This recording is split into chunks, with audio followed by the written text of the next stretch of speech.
Welcome back to the Inside the Shell podcast, everybody. My name is Ryan Shell, your host. And this is the podcast where we explore the psychology behind the performance, resilience and what it truly means to build a strong mind. On this show, we talk about like growth, not just physically, but mentally, because no matter what field you're in, sports, academics, business, even just life in general, your mindset shapes your outcomes. And today's episode, I think, is going to be really good. I'm joined by Dr. Joshua Logan, or, are you my fourth cousin? Is that what it is? Because my mom said My kids are, you're her third cousin. yeah, I don't know how that works. I don't either. My kids were asking me tonight, they're like, who is he? It's like, he's my cousin. They're like, yeah, but which one? And I was like, it's just easier just to say that cousins works. But yeah, I don't know. I tried to explain it and they lost interest pretty quick. So yeah. Yeah, my mom was trying to explain it to me last week, and I'm like, I'm just going to say cousin. So cousin works. Right. It's more generic. It's perfect. But yeah. Right. So Dr. Josh Logan, he's got a PhD, and you're currently with you're a school psychologist currently with the city school district of, is it Rochelle? How do I pronounce that? New Rochelle. New Rochelle. Okay.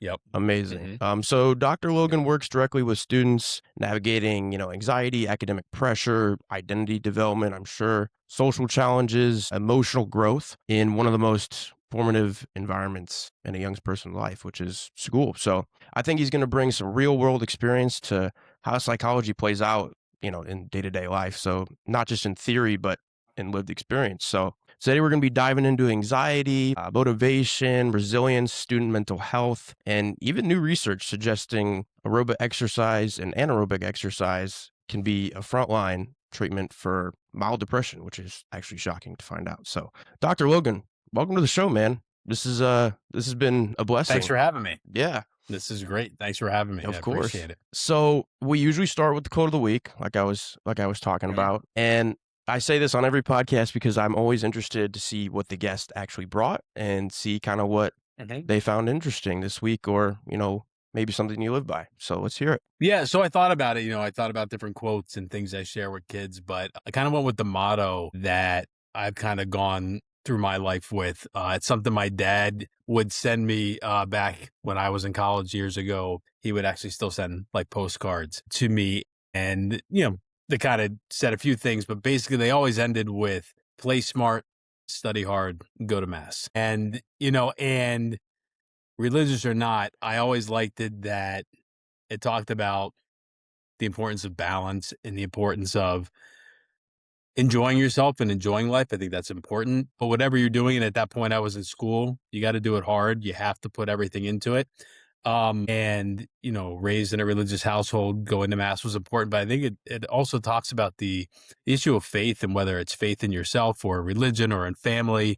And I just liked that it kind of encapsulated all of those things, and something that stuck with me. I don't remember it before I went to college, but it was something that he started sharing. And it's kind of been one of my things that I've shared, and maybe I've kind of edited a little bit and paraphrased it in my own life. But that's definitely something that I like to live by, because I think it provides the balance between, the social and enjoyment. Whatever you're doing, you have to do it hard. You have to be determined and try to be the best you can. But also you have to have faith. And I think a lot of what we lack is faith in ourselves. And I think it incorporates all that. So yeah, you have to have faith to trust the process, that it will all eventually work out. Yeah. Right. 100%. And a lot of people don't. And that's why I think a lot of people are one of the many reasons why people are struggling at the moment. So I like that a lot.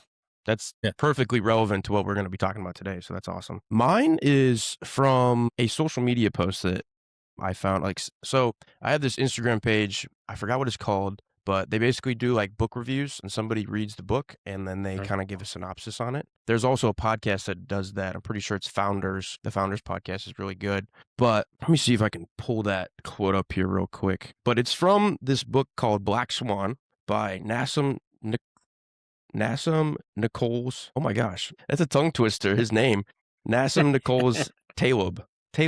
Okay. But it was a really good quote. Like it was just, this guy said it and he's like, yeah, this guy said this in his book. And I was like, oh my gosh, like where has this been all my life? But here's the quote from his book, Black Swan. The longer you stay on the wrong train, the more expensive it is to get home. So it's interesting because at first you kind of have to think about it, because I was sitting there and I was kind of like, all right, but what does that actually mean? What is the train symbolism for? Mhm. What is the price of, not coming home on time, or, like the simple things you take it at face value. But I guess the deeper you look at it, my interpretation of the quote, it was more like the longer you spend comfortable in a bad habit, the harder it is to break, and the harder it is to, come home and get off the bad habit train, I guess is what I would say. Yeah, And maybe some that's great examples. insight on that. Yeah, but it took me a while, because I remember reading it and I was sitting there because we have this a little cafe in our on my campus, and it's like attached to the library, and I'm sitting there like for a good 30 minutes. I'm like, that's weird. Like, what is it trying to say? But that's ultimately what I think it's trying to say. And maybe some examples could be like the bad habit could be every drug user, like everybody who's battling a drug addiction right now. They're Mhm. constantly looking for that new high, that the high that'll take them to the next level, and they're never going to reach that, level again. And maybe even another thing could be like being or putting yourself in a bad environment. That train could be a bad environment, meaning like you could be spending your time with the wrong people. And it's impacting you and giving you a bad influence, and it's taking you further away from the train you're supposed to be on to get back to where you should be, if that makes sense. It 100% does. I think if you're choosing something, to handle what life gives you, and you're using something that's maladaptive in whatever coping skill you have, whether it's, you know, it could be drug use or alcohol use, but it could also just be avoidance, and it could also be deflection and other things that the more you use them, the harder it is to get back Hmm. to it.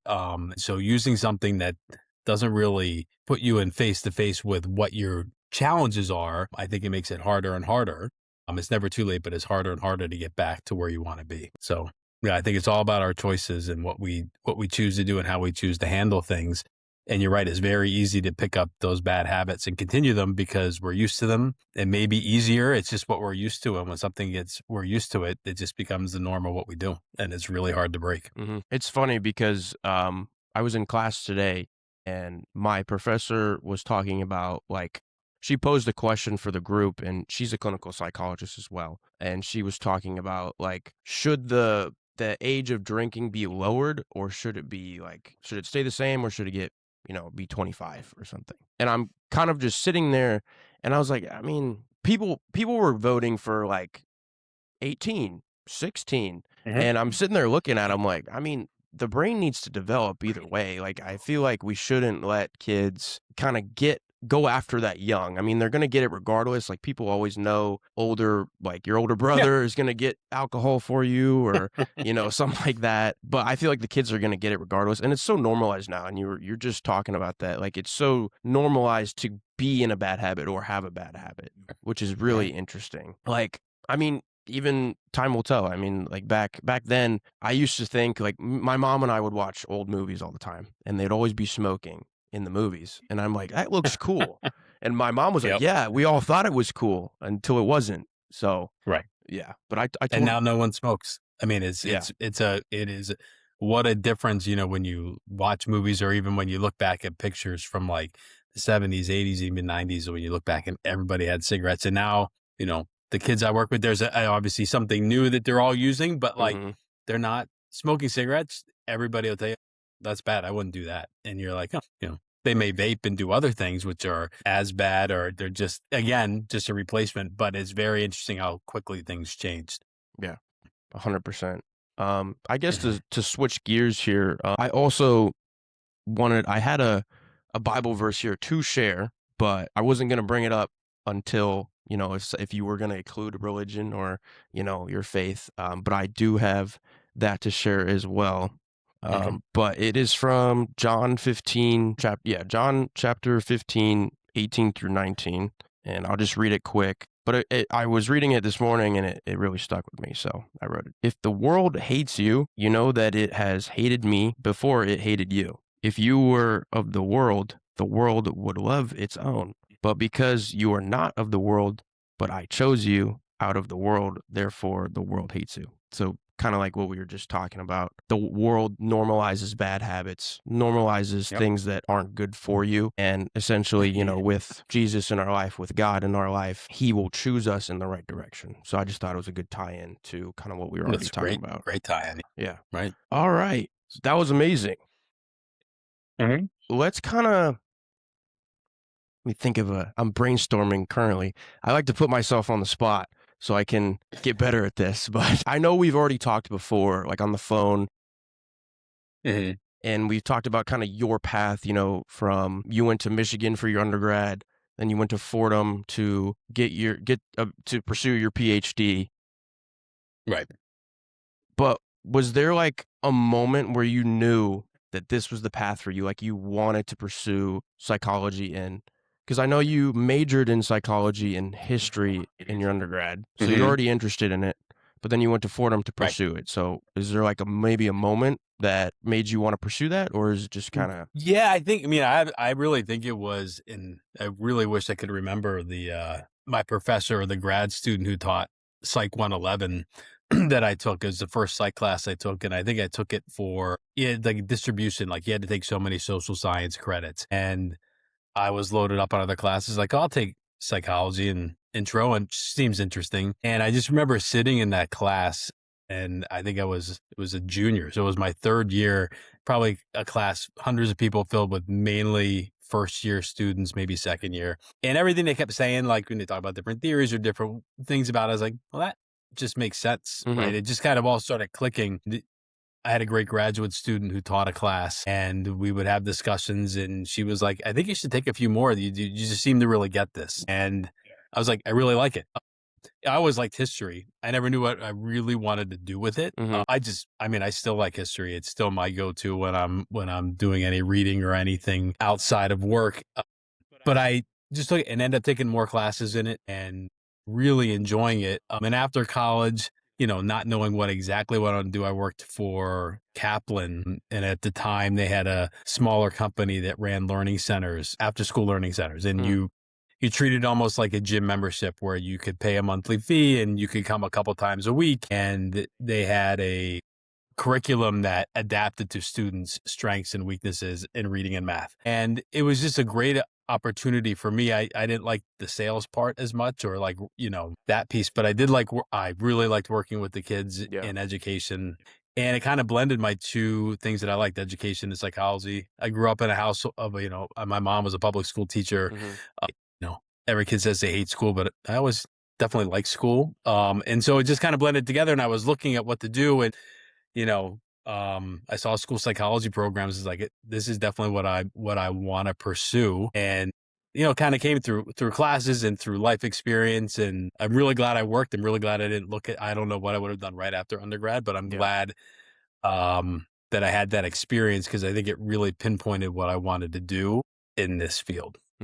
okay, interesting. Mhm. So, like, those math workshops, those were with younger kids too, right? Because I'm pretty sure I've done a scenario too where I was like a math tutor kind of too for Right. underprivileged kids. So was it kinda like that? Yep. No, it was K-8. Okay. And they just worked on, it was a computer program that learned and targeted certain goals for kids. So I liked the learning piece, and Mm, there was a lot of celebration of achievement when they got certain scores, or when they came in so many times. And there was kind of a celebration you used to do for the kids when that happened, and it brought everybody to, who was there that day. Everybody had to stop working, and you had to acknowledge mhm, the growth that kids made. So, and there was a mountain that kids climbed. So there was like a visual piece for them, but also just the acknowledgement of what they achieved. So that was great. I mean, and in college, I did Big Brothers, Big Sisters for years. okay. And I really, and you were working with families and younger. I think he was in third or fourth grade for a couple of years as a little sib. And it was just a great opportunity to connect with kids, and like, basically, you just thought it was cool hanging out with a college student, but you really got to see the impact it made, and just how thankful the family was, but also Mhm, how thankful the kid was, because he gave them that one-on-one special time. I mean, I used to bring over my little sib to my house, and everybody knew him. Like, so you would, like, you cook you'd make cookies or you make pasta or something like that. And he would be running around playing hide and go seek with, 7 or 8, other 21, 22-year-old guys. And he thought he was the coolest thing in the world. But it Yeah. was just to see the impact that it had on him and the excitement that he had.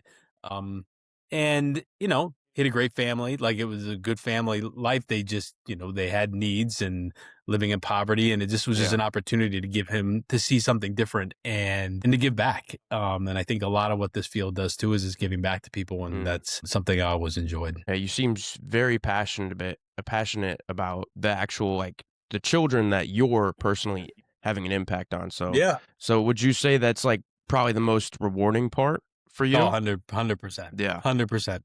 It is really, yeah, it really is the best part of my job is working with my students. It's such a fascinating time to be in high school, like when that age where you are becoming more independent and Yep. you are growing and you're starting to figure out what you want to do with your life, and to be on that journey with so many different kids and so many different that come from so many different backgrounds and so many different needs but so many different goals, it just really is the most rewarding part of my job, and really what gets me up in the morning, what drives me to keep doing it, because it's not easy in education is a Yeah. tough job, often thankless at certain times, and people always have their opinions on what's going on in our schools, but really working with the kids is the most rewarding part, Mhm. right? And just seeing their successes, and it's nice being at the high school because we get to see them graduate, Yeah. and move on. And that's kind of like that first mile marker where you're becoming an adult and you're moving on. And some you keep in touch with and some you hear back.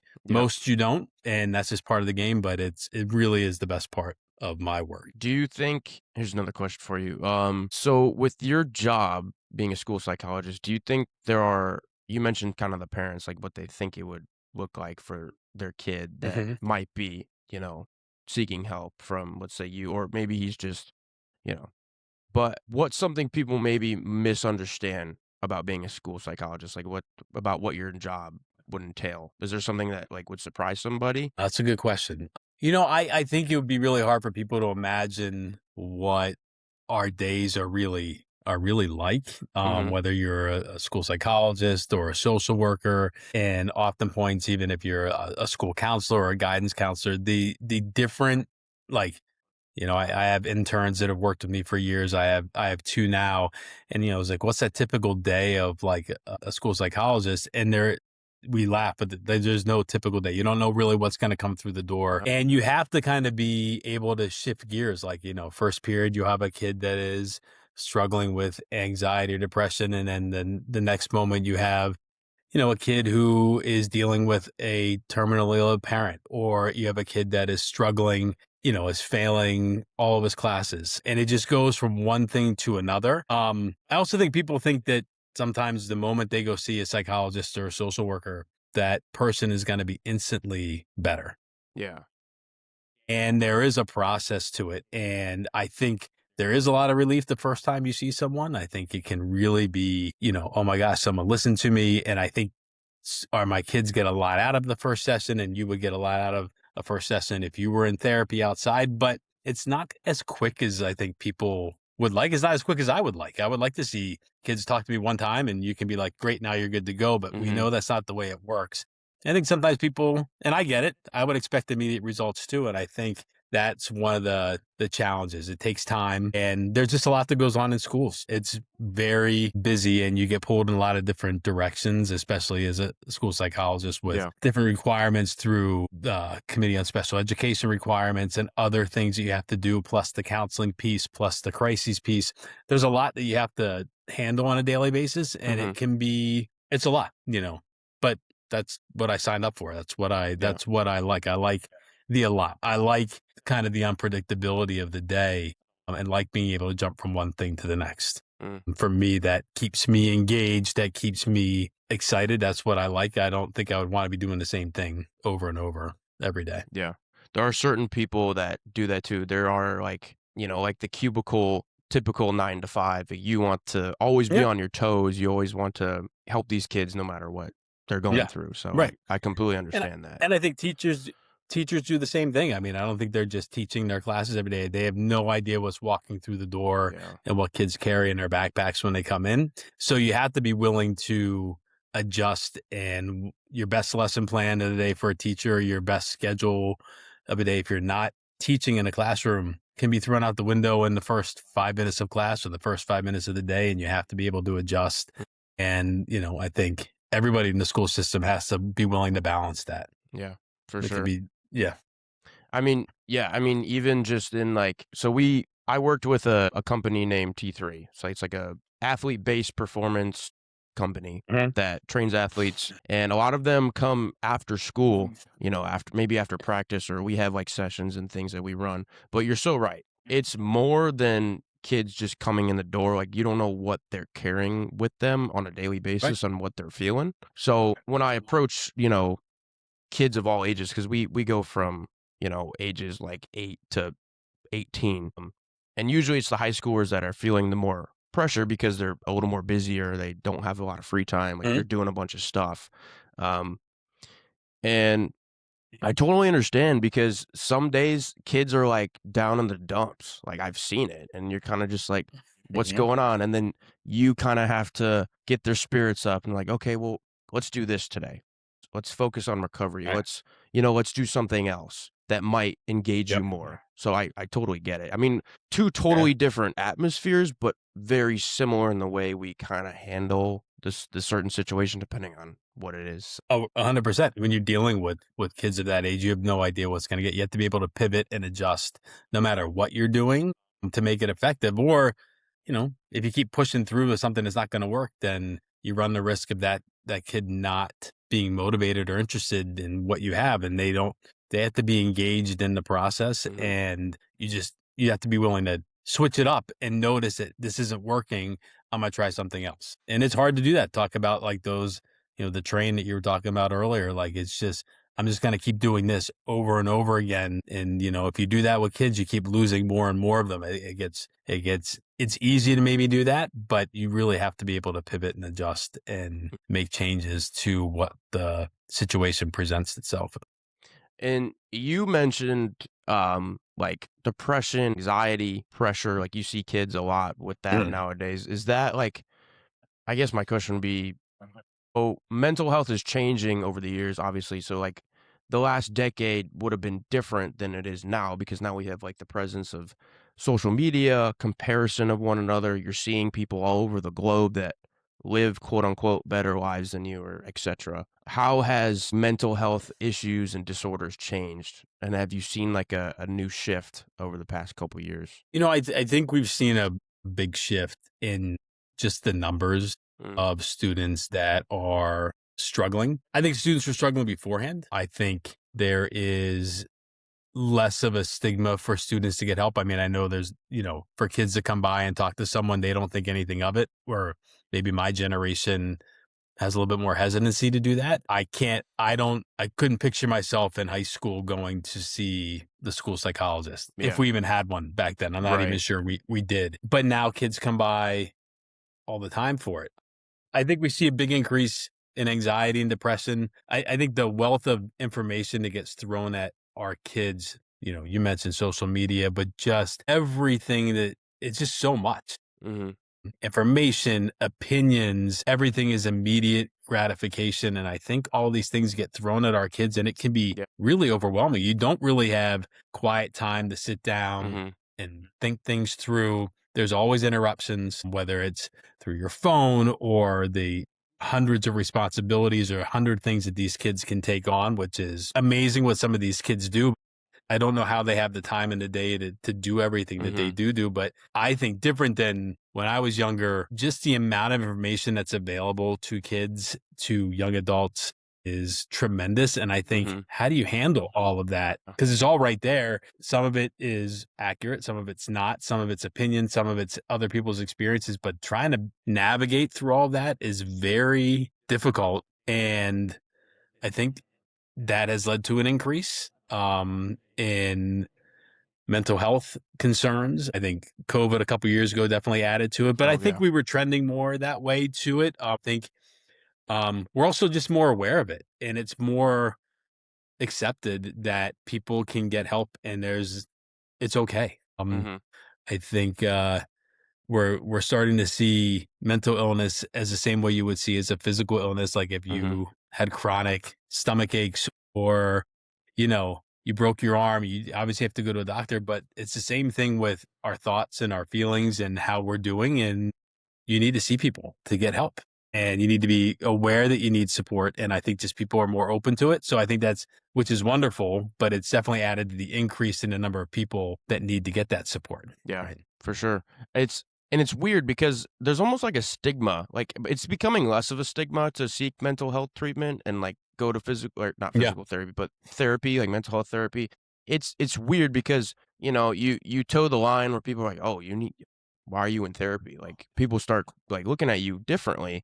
And I kind of hate that bad rep Mhm. that therapy gets, and it's weird because especially with high school kids, I'm sure you see it all the time. I mean, the high school kids could maybe get bullied if somebody gets found out they're gonna go see you, you know? Yeah, you know what's great is that I don't see that as much, and I Okay, think that's good. really, Good, yeah. a tremendous asset that the students I work with, and maybe it's the culture of our school. I can only speak for our school, but I Mhm, think I see the kids are really amazing in that, like, and they have no problem. Like it really. I think when I first started, it was definitely more challenging, but I was also in the beginning of my career. But I mhm. think kids weren't maybe readily accepting of the support. And now kids will come in and, you mean, you still have some, but like, I think there's not for the high schoolers. I think they're just like, okay, you need help. Yeah. Why wouldn't you go see a psychologist?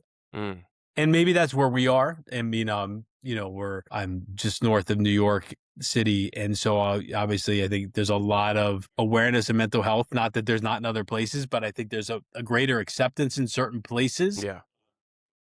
And so I think and we're part of the community in the school. We have a pretty decent sized staff and we're present and we're there and kids know you and we try to meet them and say, when you have something, come see us. And they do, which is really a tremendous positive Mhm.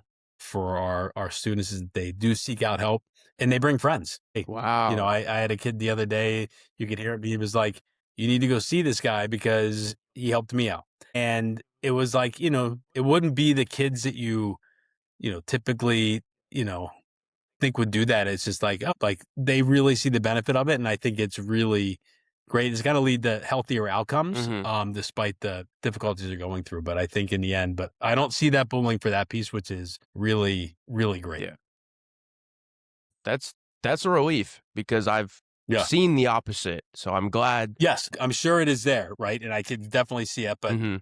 from my lens, I really do see that kids are much more open to it. There's just a tremendous group of that age group Yeah. right now. Just a tremendous group of people. Yeah. And I totally understand like the stigma because it's portrayed in movies a lot. Like a great example is like Mhm. Goodwill Hunting. Like it took Will, I don't know how many sessions till Yeah. he opened up. But his friends, Yeah. judged him because he was going to therapy and etc. Like I understand the stigma, but I'm like I was saying before, I'm glad that you're seeing kind of a turn, especially in where you work, Yeah. that kids are coming to you more often. So that's Yeah. that's like a breath of fresh air to hear. So Yeah. And I think for that movie example, like if you're dealing with people who've gone through significant trauma, yeah. it's obviously different than someone who is struggling with, just general anxiety or Right. school-based Yes. anxiety. There is a big difference in the acceptance of support sometimes for people who've gone through a lot or different life circumstances. But I think overall, in general, I think kids are more open to getting support, which is why I think we always hear that, you know, we need more mental health support in schools. We need more mental health support for our youth, not just because we know they need it, but I think they also want it. And I think that's positive Yeah. for them. 100%. That's like I said, it was a breath of fresh air. Mhm. And what I find interesting is that kids are coming to you to therapy because for me, like if I'm in high school, that's like not a thing. I probably would seek it out now that I know and the Mm. benefits, and I'm in college and I'm studying it. But if I was Right. in high school before I am like on track to become a psychologist, it's like I would never go to a psychologist whatsoever.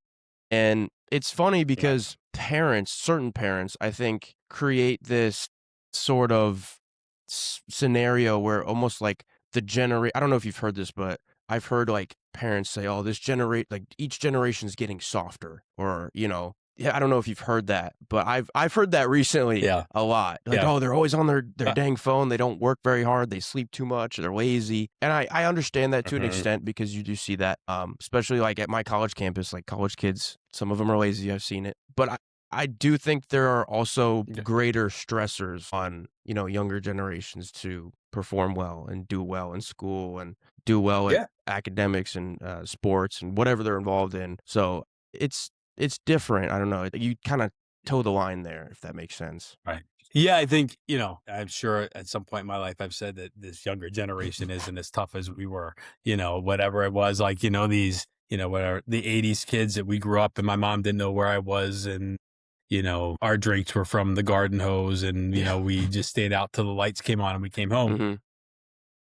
But, I think every generation always looks down at the younger ones like, well, we had it harder or they're not Yeah. as tough. It's different. It's different circumstances, right? I mean, I can't imagine having, a phone or a cell phone with that information or just, the connectivity that these kids have, like where you can stay in contact with so many different people. It's so easy now. I mean, phone calls were expensive when I grew up, like long distance phone calls. You Mhm. didn't do that. Right now, you see people, you can text from across the world and it's just different. And there are different stressors.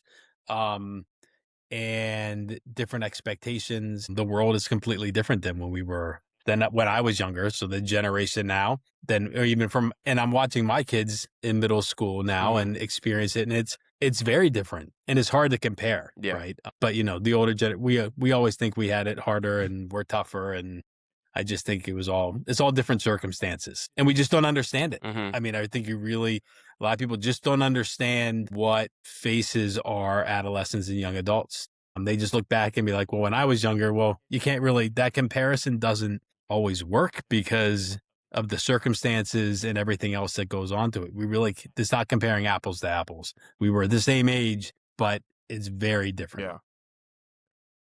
And that just comes with technology advancement, like what you were talking about, Yep. long distance phone calls, things like that. Like, my mom told me the other day, she's like, "Yeah, I used to, like, dial like, when I would dial a phone number, I would have to, like, get out a piece of paper, write it down when somebody gave me their number, and that she would, like, click the number and spin it, and it would come back, and you'd have to wait, and you'd have to Hmm. click it again, Yep. and I'm like, "That seems so time consuming." She's like, "Well, yeah, it was back then, that's what we had to deal with," and I'm looking at her Yeah. like, So, Jen. "Yeah, right." So, Yep. I totally Yep. get it, and it's definitely the advancement of just technology. Hmm. Um, so I do kinda wanna flip scripts now, or flip the script. I wanna talk about a little bit of the Guardian article I sent you about the connection Yep. between exercise and depression. I recently read it. It was discussing like a study suggesting like I was talking about in the beginning, aerobic and anaerobic exercise. Like, okay, aerobic would be like running, swimming, group workouts, things like that. Anaerobics, like lifting weights, could be considered, the front line for mild depression. That was like the title of the article. But the research Hmm. suggests even that like group exercise might amplify the effects of just exercise by itself. So from your expected or from your perspective as a psychologist, how do you interpret findings like that?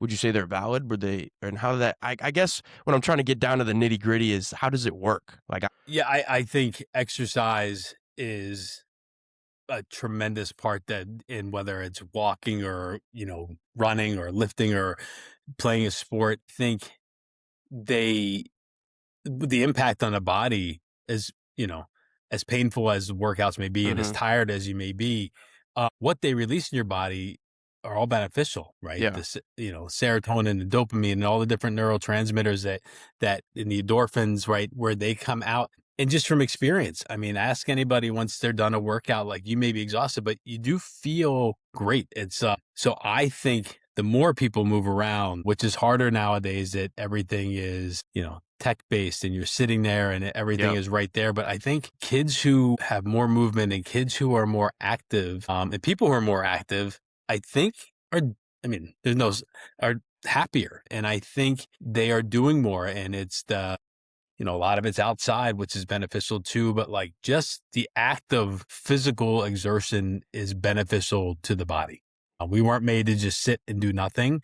There's so many positives to being active. Is it neurological, social, behavioral almost, or is it like almost all three? It's probably all the above. I mean, Okay. it definitely is neurological because when you work out, your brain, your body releases different things that make you feel better, right? So for lack, that doesn't sound very scientific, but that's what it does. The group aspect is great because it's social Mhm. and it is something and it drives you. I don't know, if you work out or you do something in a group, it pushes you a little bit more. Yeah.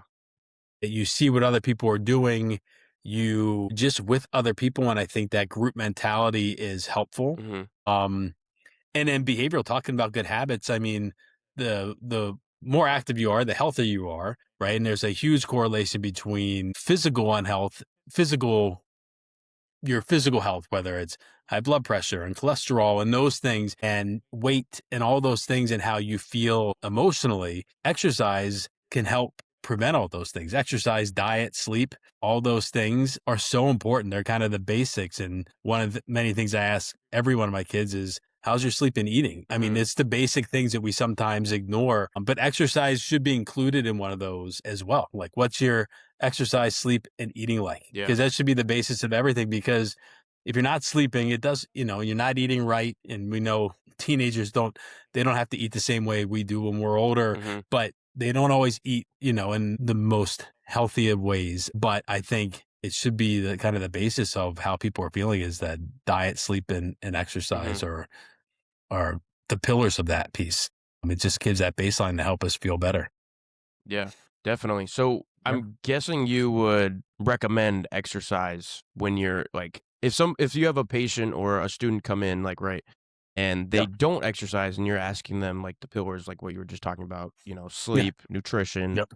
exercise, and you Yep. ask them all three and they're missing one, let's say it's exercise, you would definitely recommend that, I would assume. 100%. So many of my kids, but I think so many of the spend weekends or after school playing video games or on their phone. Mm. What you do this weekend? Nothing. I play video games. How many hours of Roblox or how many hours of, Fortnite or NBA 2K or whatever they're playing, Call of Duty, whatever it is now. Mhm. Um, and there's nothing wrong with them. I mean, I played video games when I was a kid. The video games are great, but the amount of time they spend on them and the lack of doing anything else is concerning. Yeah. And so if they're not getting out, like get outside, like, and it's been horrible weather here in the last couple months. It's been freezing, right? So Yeah. I hear why people aren't getting out, but like, I think it was like 38 today and it felt like beach weather because Mhm. it's been so cold. Mhm. And I mean, there's part of that, the seasonal parts of how people feel like that seasonal depressive disorder is a real Mhm. thing because it's gloomy and cold. But I talk to kids all the time about having some sort of regimen of activity. Yeah. It doesn't have to be going to the gym, just walking. If they want to work out and join gym, great. But just movement is so key. Mhm. In addition to the other two things I spoke about. Yeah. Especially for people that I always talk about this on the podcast, but especially people that like can't do high intensity workouts. They can't like let's say they're a little overweight or maybe they have a heart condition and they aren't Mhm. able to do a high intensity Yep. workout or lift weights or whatever it is. Like you were saying, walking is such a low impact like way of movement and exercise, like anybody can do it. I mean, if you might have Yep. like Yeah. leg issues, maybe you have an injury, like that could be again something that would be kind of a struggle. But have Right. you had kids that have come in with injuries and are kind of trying to come to terms with it? They can't do what they used to do as of right now. And what would your advice be to them if they couldn't, like, let's say, go for a walk, clear their head or something? Yeah. I mean, I've had a few kids over the years that have had injuries and they're athletes. So I think they're dealing with the loss of, playing a sport, the limited time they have Mhm. in high school to play that sport and whether or not they were looking to go on to play at a collegiate level or something like that. It's about following the regimen and like not rushing back, but Yeah. telling them like, follow what is told to you do. Like, follow your PT, do all the things and you can get back there. But everything's in the moment. Like it's very hard for younger people to kind of see the long term a goal sometimes when something is 6 weeks or, Mhm. Yep. 4 months away that they can do that. That's harder. I mean, it's not easy for any of us, but it's definitely harder for younger people to do that. So I've had a few kids, not as many, but I definitely had some athletes that have missed time and been Mhm. hurt, and it's very frustrating for them. Mhm. It's hard to get around the building. It's hard to get around. You can't socialize the same way. So not only is it the loss of the sport and the loss of the exercise piece, but it's the loss of their community with the team and with the. So I always encourage kids to be there, go to practice. You don't have to play. Obviously can't do it, but go to the games, go to practice, be around the people to keep that piece, because the community piece is super important with that, Yeah. with sports. So, and I think trying to keep it as consistent as possible, when you can't do that, so you're not losing everything. Because Mhm. I think sometimes they get hurt and they cut everybody off. And then you really are feeling the impacts, physically of your injury, but also mentally of being disconnected from something that you were really involved with. Yeah. I mean, especially like for I see it all the time, especially in college students, their identity is rooted in their sport. They're so Yep. linked with that sport. It's like that is them. That's their personality. That's who they are. That's what they do. And I've met a couple people, like a couple football guys. I've met a couple of the soccer players at my school. And, some of the soccer players, one I know a girl who broke her hip. I know a girl who tore her ACL. I know a couple guys that have several concussions and they might not play. And I have a guy right now, I actually just saw him today. Currently, he did something to his like inner groin area. I don't know if he tore something, but Mhm. he can't walk very well. But what I've noticed, what's a common theme with all these people is the more they get into the treatment, the more positive their outlook is, which is interesting because when they Mhm. first get it, it's like the end of the world, which in retrospect, like if I got hurt, I probably would be thinking the same thing. Like, oh, like I can't eat, Of I course. can't go to the gym. I can't run. Like this is the end of the world. Mhm. But like I was just talking about the guy who, strained his like quad or inside of his leg, his inner thigh. He was talking to me today. He's like, because I saw him at the gym, and he was like, "Yeah, I mean, this sucks, but I'm still gonna." He was joking with me. He's like, "Well, I don't. This means I don't have to work out my legs. I can go into the gym 4 times a week and hit arms and upper body." And I'm like, you know what? That's a great outlook. Like he can train his upper body. Yeah, and leg days are horrible, so no one likes Yes, those right. anyway. So. But yeah, going back to that, I think it's so interesting that because athletes are so rooted in their identity that is their sport, and they get hurt and they Mhm. lose that, they feel like they lose themselves. But then Yep. it is Yeah. until they do the work, until they get back to playing, then they can feel like the part of them that they Yep. lost, they regained. It's And it's hard to come back from an injury. yeah. There's the concerns, there's the fear of getting hurt again. There's the fear of I'm not going to be as good as I once was. I mean, there's real concerns about that. Everybody wants to get back, but then the moment you're back, I think you have to go through a whole different process of feelings and emotions. Like, I know what it's like to be hurt. And then if you play scared or you're doing things scared, I think we all know that you might have a tendency to maybe get hurt, right? Mhm. When you're more timid and you're not playing the same way. So it's really hard to get back sometimes, especially at the high school level where it's so competitive Mhm. in athletics. You have to there's multiple different processes. Not only do you have to heal, but you have to get used to getting back into that sport, which can be very difficult. Mhm. Yeah, 100%. And what's crazy is like as I'm reading this study that we were talking about, Mhm.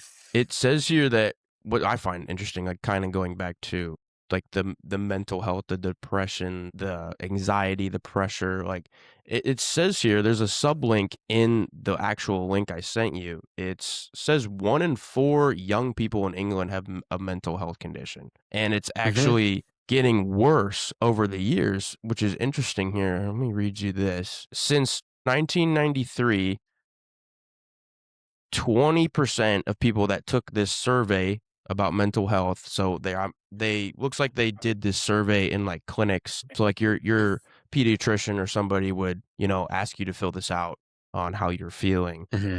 And it looks like from 93 there was about 20% of, looks like the range was 800,000 people took this quiz or took this survey, and 20% of them have experienced some sort of anxiety, depression, and maybe have been um, clinically diagnosed with those things. But what's interesting to me is now in 2020, this isn't like 2026, but in this recent study, their most recent one was 2024, and it measured that it had a 36.1%.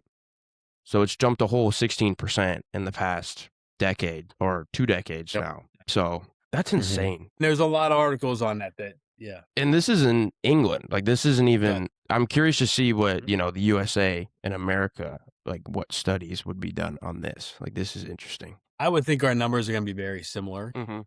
to that. I think there's a lot of differences. I mean, you hear, different rates of different mental health disorders have increased drastically.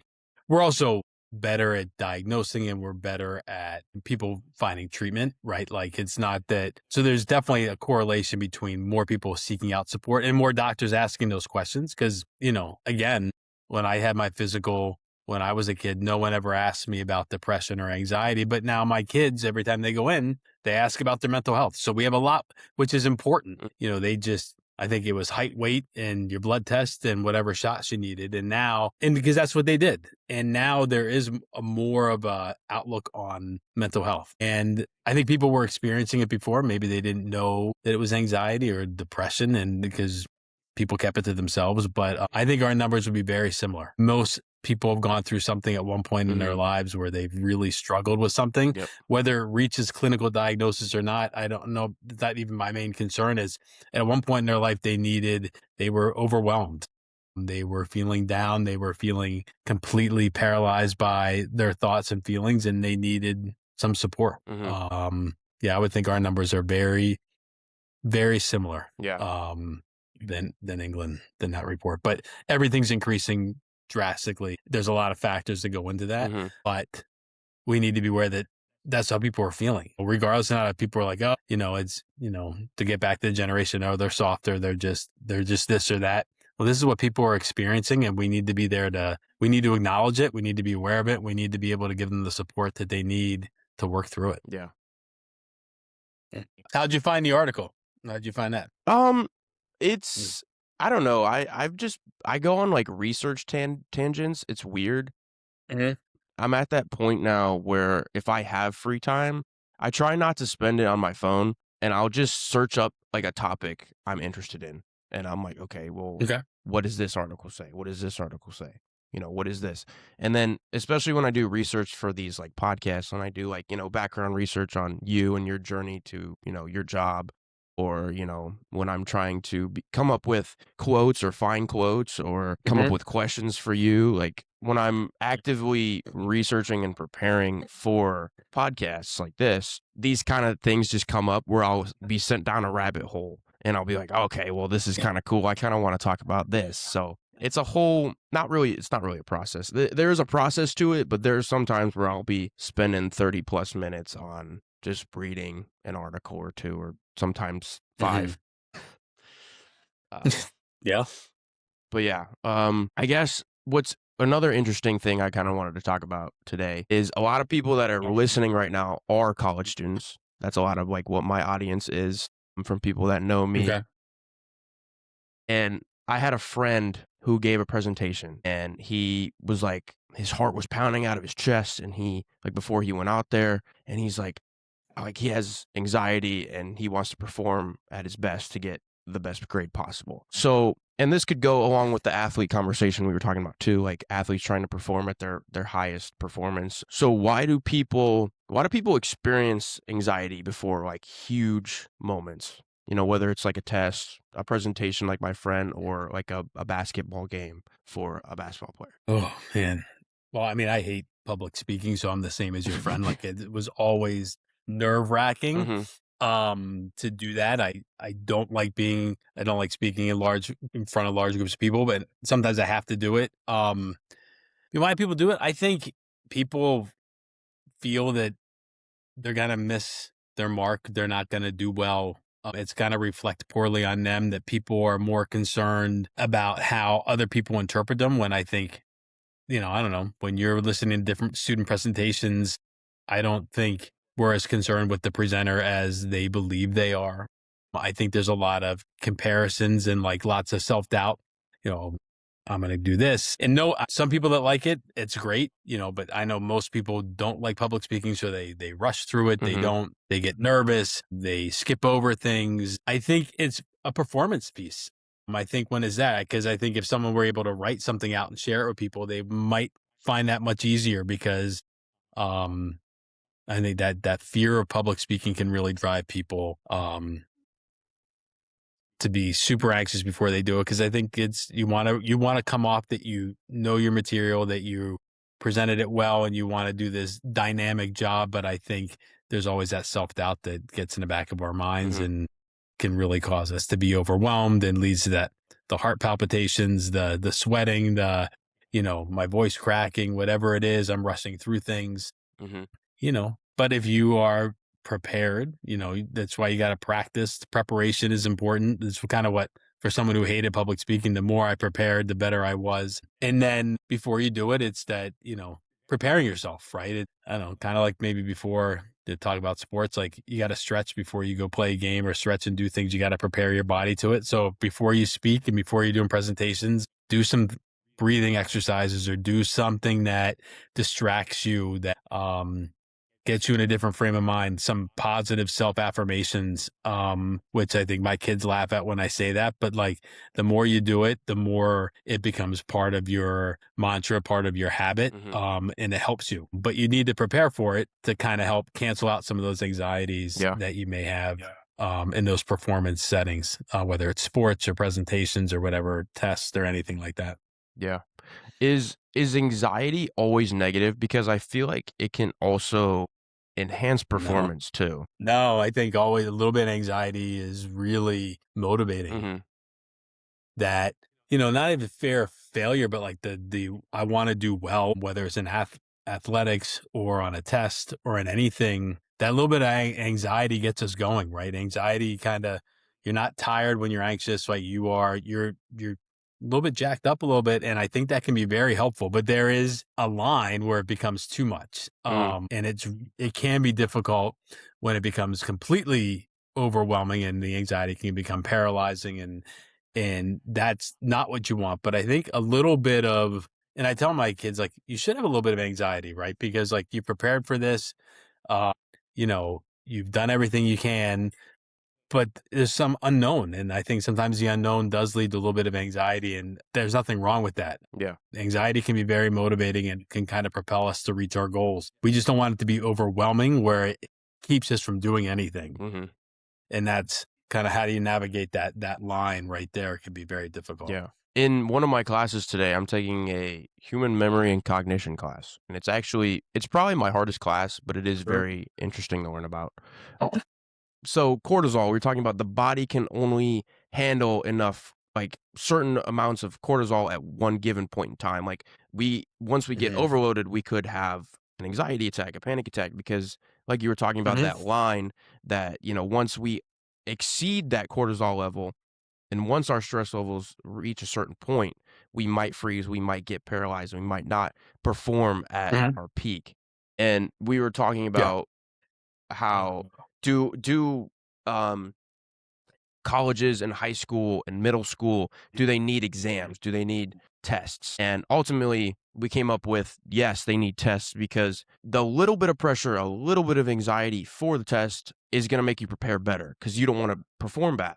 So, yeah. If you didn't have something that someone was preparing for or doing something, um, it's not beneficial. So I think a little bit of that, it helps you prepare. It drives you to do better.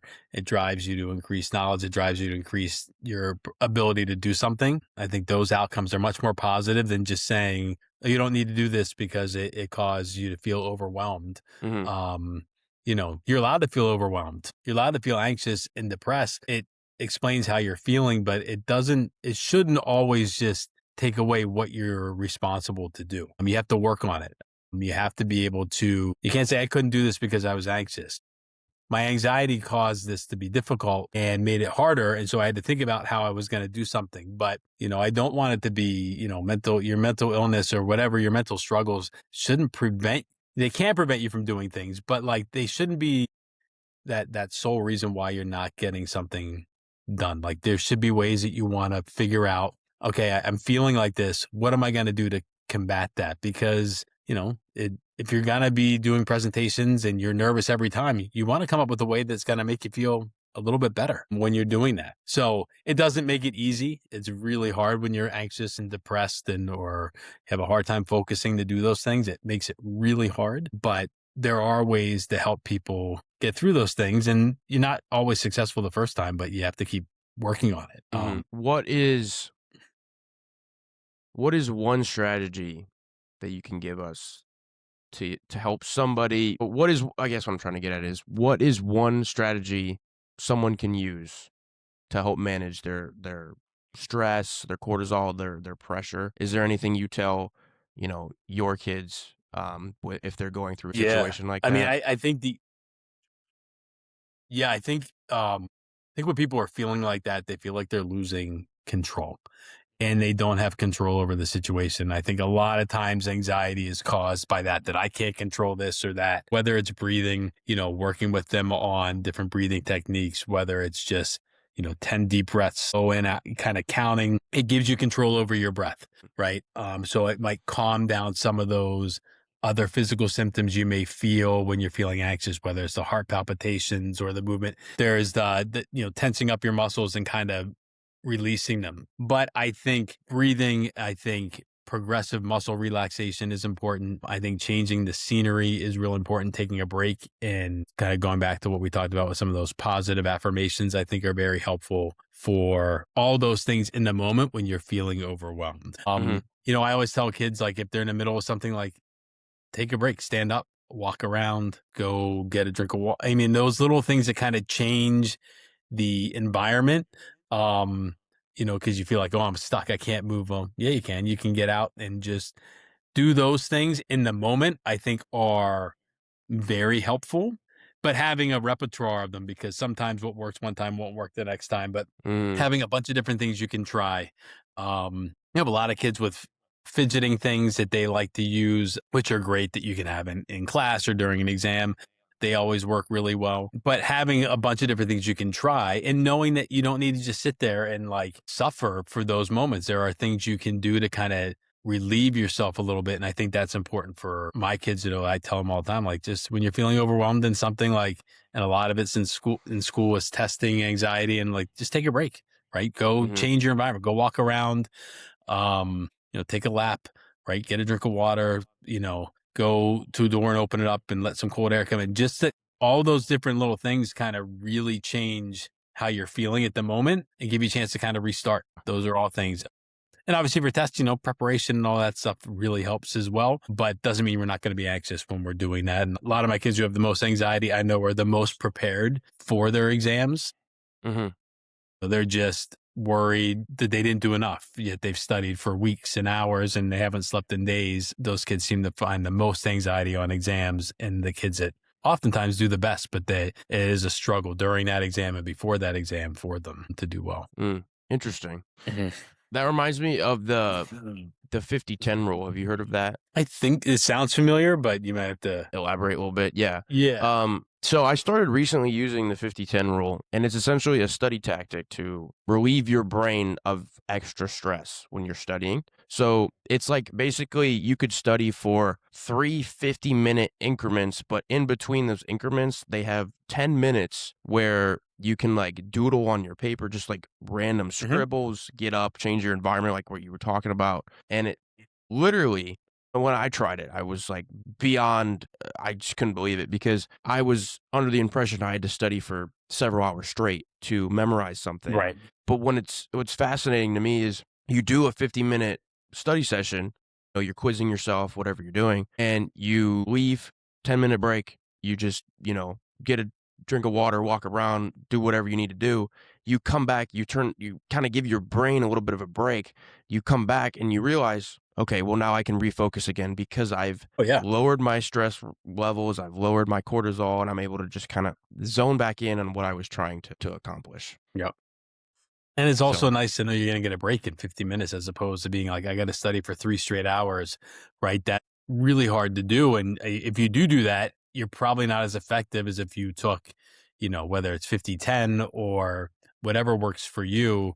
Um, but I think those breaks are really important to reset and then to go back and be like, okay, because you need that pick your head up every once in a while to do those things. And I don't think studying for 3 straight hours is really possible. I think a lot of people end up wasting a lot of time, but if it's dedicated to that, I'm going to study for this long, I'm going to take a break. It's kind of nice to reward yourself for Mhm. that work you did for that 50 minutes. You just got to make sure after your 10-minute break or whatever it is, you get back to the studying. That's always, can always be the harder part. Yeah. It's like you gotta put on a timer, like, you put on a timer on your phone Yeah. so you make sure you're not Yeah. overdoing I it. tell kids to Yeah. use timers all the time. You got your phone there, use a timer, study for 20 minutes, take a 5-minute break, right? No Mhm. matter what you're doing, like take a 5-minute break, but set that timer to go back and do work because, if you're better at short spurts, you kind of start losing focus after 20 minutes. You might as well just take a break and come back to it in a couple minutes because, if you can get all your work done in 2 hours when you take breaks, it's better than spending Mhm. 4 hours and doing the same amount of work. Yeah, right. Yeah, that's really interesting, and I like what you touched on because the 50-10 rule is like, you're gonna get a break, so you're gonna work Yeah. extra hard to earn the Yeah. break. Yep. And what interests me is the discipline and, like, it's almost motivating you to work harder because of the break. So, Yeah. I guess I think so. from your expertise and from, like, a psychological standpoint, what drives motivation in children and young people today?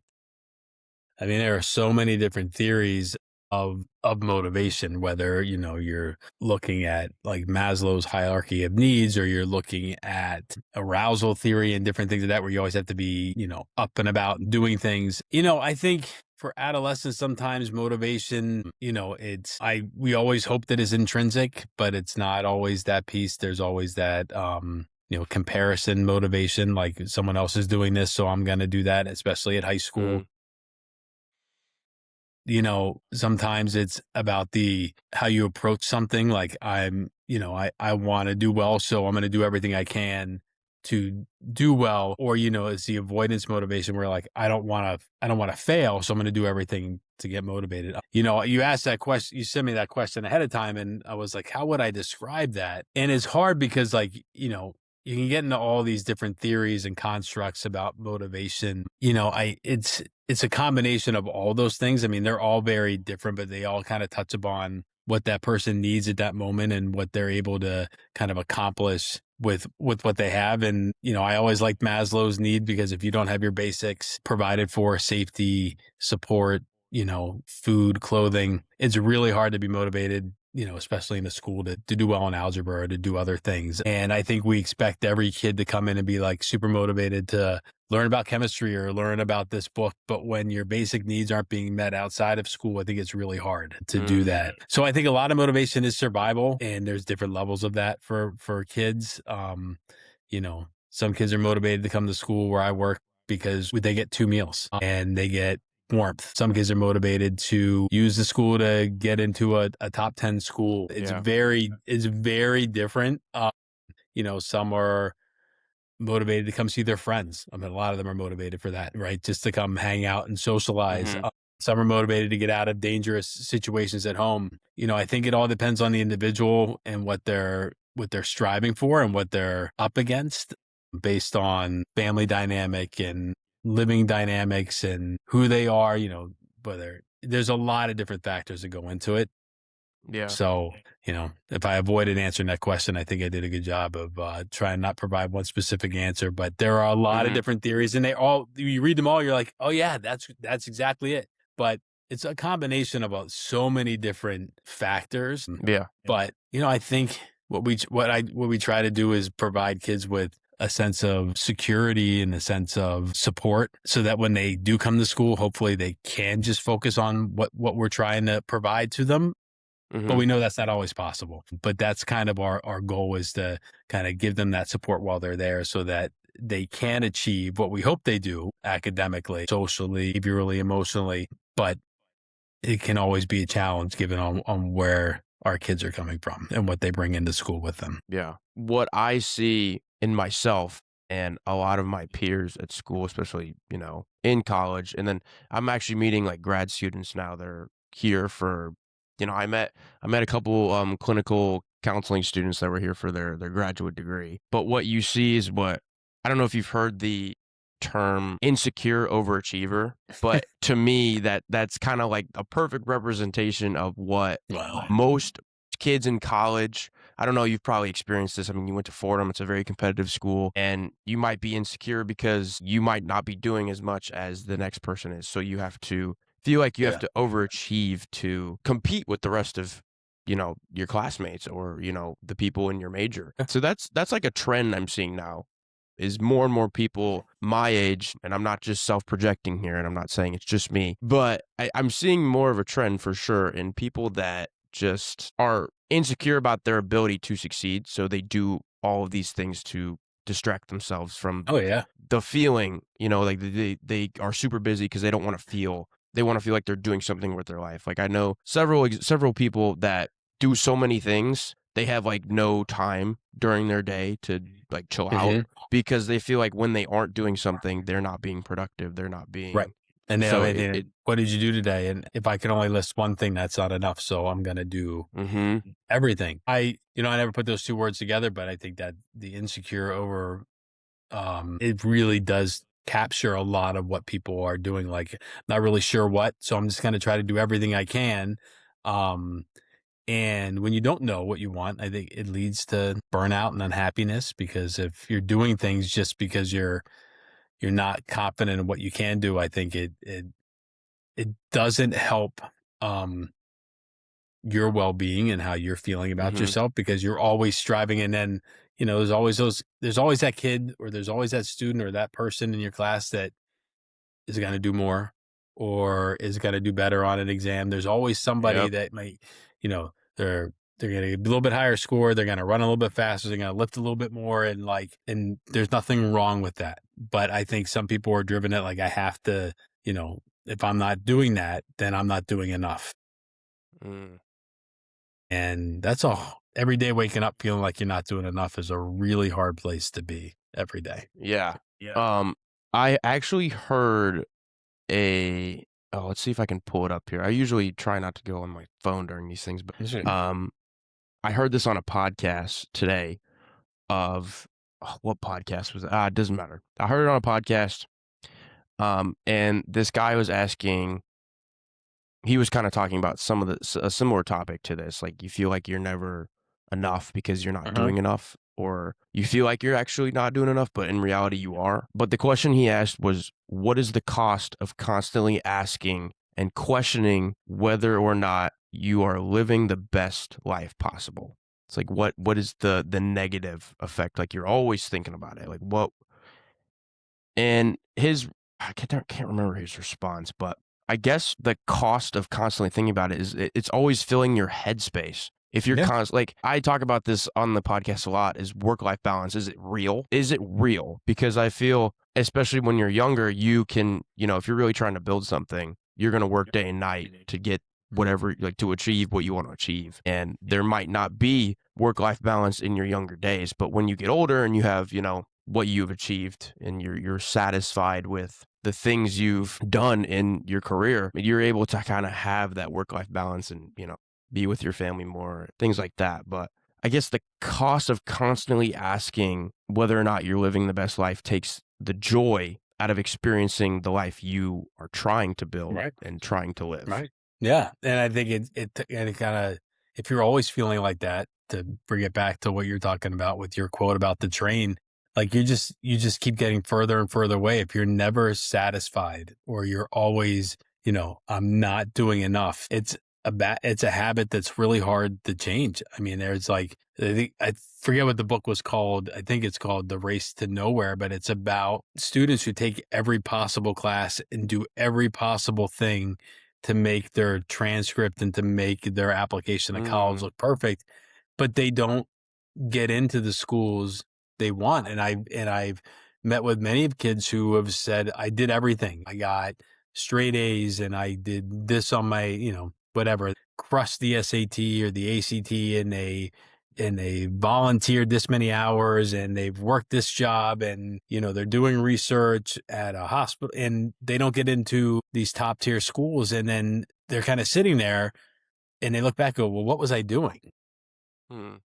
And, and there's no guarantee with any of that stuff, but I think but I think it takes a toll. I think you're right. It takes the joy out of it. And when you take joy away, it's really hard, um, to be happy to not have that in your life. But I think, I think it just continues. And then if you're not happy in high school with what you owed, you're going to do the same thing in college. You're going to do the same thing in your life outside of it. And it just, all of a sudden you wake up and you're 50 and you're like, wow, I don't think I've ever been really happy in what I've been doing. Mhm. And that would be a really hard place to be. And you miss out on a lot of the joys of everything. And I think you can always have that work-life balance. Find something you love to do, but find lots of things that you love to do.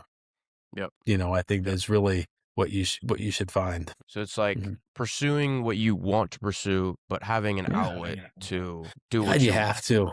yeah. Yeah, you have to. I think I think it makes you better at what you're driven to do if you have an outlet as well. I don't think we can do one thing 24/7, but I think if you have an outlet and hobbies and things that you enjoy, those are super important. It gives you that balance. It gives you that break we're talking about when you're feeling overwhelmed, if you're having something else to do. And it doesn't mean you're not going to be super busy at times and, crazed at times, but you have to have something you're looking forward to Mhm. and a break from what you're doing. And when you're young, it's activities, but if you get older and you have a family, you have to make sure you balance all of those things, or you really do miss out on those things. And you know, family kind of forces you a little bit sometimes. At least it did me, like where I was like, oh, I have to, and thank goodness it does, because, that's my main motivator. I Mhm. love my job, but what I do outside of school and what I do here with my kids and my family is much more important to me than any other thing that I do. Yeah. Being multidimensional for sure. Yeah. So we talked a lot about, habits a lot in Mhm. this episode so far. What are some habits that you've seen that make like what habits do mentally strong individuals possess? And Mhm. how do you think someone could try to obtain a habit? Now, obviously, a habit takes a long time to put into action, but is that able to be obtained? I think so. I mean, it's I think what you have to, I forget what the number is, but you have to do something so many times. I forget what it is. To make it a habit. And I think we talk a lot about negative habits when we mention the word habits. I think a lot of people think about things that aren't productive and aren't. But like, I think healthy habits are taking on as much as you can handle. Right. Mhm. I think not trying to do too much. We've talked about balance is finding that. It's a good habit is being good to yourself, right? I think is a good habit to have, and being less, be driven, but, don't be as critical as, I think we can all be to ourselves. We're our own worst enemy a lot of the times. Mm. But I think having outlets, doing things that bring you joy, I think are all good habits that mentally strong people have. And being secure. I mean, I think you talked about insecurity. I mean, it just rifles through the kids I work with in high school, but I think insecurity rifles through a lot of us. And if you can be secure in, strong self-esteem, this is, good positive self-image, I think that goes a long way to reaching your goals and to strength in yourself. And I think those are all good habits of people who have that core that you were talking about. Mm. Do you think so? I like to pair like resiliency, Mhm. motivation, discipline, and kind of like the same boat or like same bubble. Can when you see kids, like, are you able to like, is resiliency trained? Like, are you able to like, and now obviously it's like a work in progress, right? You're not gonna, some kid is not gonna come to you and you're gonna tell them the formula on how to create inner resilience to something Mhm. and become incredibly disciplined on what he's trying to do and trying to accomplish, he or she. But can resilience be trained or learned? Like, is that possible? I think it is. I'm trying to. What do you think about that? Yeah, I think it is. I mean, I think I never thought about, is it trained or is it something that we teach them on? I think it's also, I think a lot of kids that don't feel resilient, they don't see the resilient things that they are doing. Mhm. So I think, for a lot of my kids, I think like sometimes it's the small things that make them strong, that make them resilient. And I think kind of showing them that what they're doing demonstrates that determination, that grit that we want to see, even if it's not getting the results that they want they want. And I think trying to show them that some of those small things that they're doing on the daily are really helpful for them. Mhm.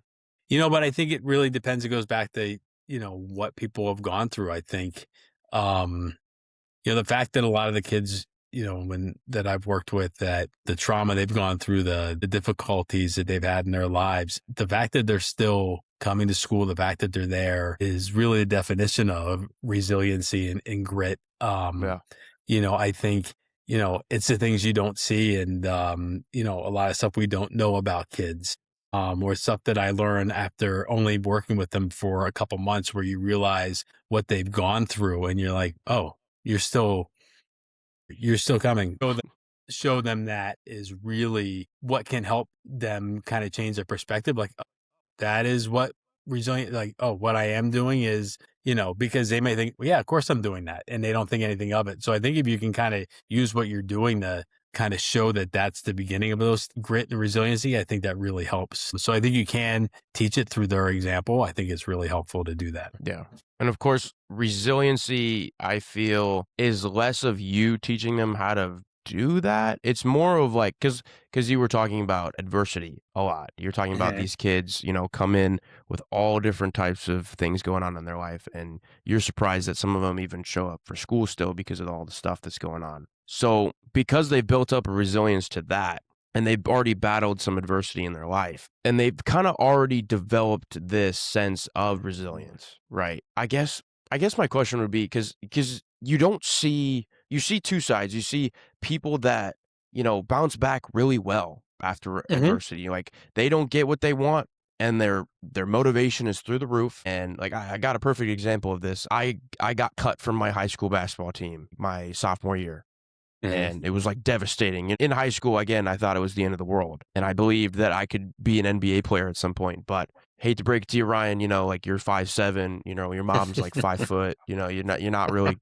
don't got the genes for it. But essentially, I got cut from the team, and I was so mad. Like, he was like, "Ah, you didn't make it." Well, I was upset at first. I was sad, but it was like the next day, I was like, "Oh, I'm gonna prove them wrong. Oh, I'm Mhm. gonna prove all these people wrong." So there's that aspect, and then there's people that, not to toot my own horn on the last one, but there are people that are so sad or so Mhm. distraught over something that's happened where it's unrecoverable, almost to a sense where they don't have their motivations at an all-time low. Mhm. So there's two different types of people, I feel like. And I guess my question would be, why do some people bounce back really quickly and, like, sure, they're dealing with it, but they choose to deal with it in another way? Mhm. But why do people bounce back in different ways, and how do some people bounce back quicker and stronger than others? Yeah, I mean, it's tough where you see people come from, Mhm. similar backgrounds, and one person responds one way and one person responds another way. I mean, I have a definite clear answer on it, because I think each one, like, you saw that as, you getting cut motivated you to kind of prove somebody wrong, and you were able to do that. I think it depends on previous experiences. If something, you've had another hardship and you were able to overcome it, like Mhm. you're like, I've done this before, I could do it again. What support network you had, because if you come from someone that you can go talk to your parent or your guardian or a sibling or somebody else about how you feel about it, you feel heard. I'm going to go do this. You get that positive feedback, go get this over. Or, like, someone telling you, like, hey, this didn't work out for you, what are you going to do about it? Like, let's go. And so having that encouragement, that support network, I think changes things. And no, I think it depends on, I really do think it depends on a lot of experience, where some people are Mm. just devastated by any sort of setback, but it's probably because they've had one setback after another, and they are Okay. unhappy to begin with. And I think that is discouraging.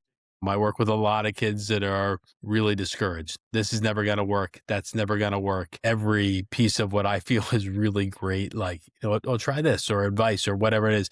It's not going to work. It's not going to work. And it's almost self-fulfilling, because it doesn't work, because they don't try it, or they don't try something with fidelity. Even if it's something we came up with together, it's not going to work. And it Mhm. becomes kind of that, um, it makes it harder for that. So I think that, I think it depends on a lot of it depends on those internal variables and internal factors and characteristics that you have. Like you saw that as an opportunity to, well, they made a mistake. I'm going to go show them wrong. Right. Which is a testament to you, because you had that inner strength. As difficult as it was not to make a team and as devastating as it was, you took that as, I'm going to show them. And it's probably led to a lot of great outcomes. I mean, like how many times you hear the story of, Michael Jordan, like, getting cut from his team. Everybody knows that, right? Like even my kids will be like, yeah, Michael Jordan got cut from his team, but we're not all Michael Jordan on that piece. But like it does show that, that can really motivate us. But I think it depends on what we've experienced before and what support we feel we have. Yeah. And, who's in our corner when we're trying that. If we really feel like we can show them like that person, like, you were like, I'm going to do this. I'm going to work out. I'm going to get stronger. I'm going to do this. I'm going to show this coach, like they made a mistake. Yeah. So that belief in yourself really drove you. And I think, it's really a testament to what you have inside, but also to the support you've received throughout your life in many different ways from family and everything else. Interesting. So it's like the severity of the challenge that you're going through and the almost like the access to help, the Yeah. access to, Mhm. I completely understand that because it's like, if you don't have, a parent or guardian that's leading the household or like setting a good example for you or the child, how is that kid going to learn what good Mhm. behavior looks like? Right. Yeah. Interesting. Okay. Or even having a parent that it doesn't even mean that they have to lead by example, but just having somebody present and checking in, right? Like, Hmm. and it can be really hard for certain families, due to job requirements and the economics of, all that piece. But I think, I think the support network comes in different ways for different people. And there's no Hmm. one definition of like how you can be supportive, but I think being present and being there and really is a benefit, helps kids when they come over those setbacks that they have. I know it is getting a little late for you and Mhm. me too, frankly. So I Yeah. wanna give you one last question just to leave the listeners with something, and honestly me. But if there was one message you could give to, young people struggling right now, whatever it is in their life, what would it be? I would say you're not alone in how you're feeling, and ask somebody, talk to someone, tell someone how you're feeling. The help is available for you, but you're not alone. And there are people that are willing to listen and people who are willing to help you. Don't lose hope on that. I think that would be my message. And no matter what problem they're having, big or small, it doesn't matter if it's bothering you, come Mhm. talk to somebody about it, because we don't want something small to grow up, blossom in anything bigger, but it's a challenge for you at that moment, and that's okay. But come get help. Come ask for it. Amazing. Yeah. Well, thank you so much, Dr. Logan. I really appreciate you coming on. Brian, thank you for doing this. This is great. Really my first podcast. So there we go. So, Moving up in the world. No, I'm just kidding. there I am. But no, thanks for having me on. I appreciate it. Of course, conversations like this, like they matter, especially like when it Yeah. comes to mental health, performance, education, everyday life. So this is like my little outro piece I'll do. But if you guys found this episode valued, like a value today, and you took something of value, make sure you're following along. You can always follow me on Instagram at @RShowLifts for more content around, mindset, performance training. You can always follow the Inside the Show podcast on Instagram as well, to stay updated on new episodes, guest announcements, and weekly clips. If this conversation helped you at all, share it with someone who needs to hear it. So I appreciate you all for listening. And as always, keep building that strong mind, guys.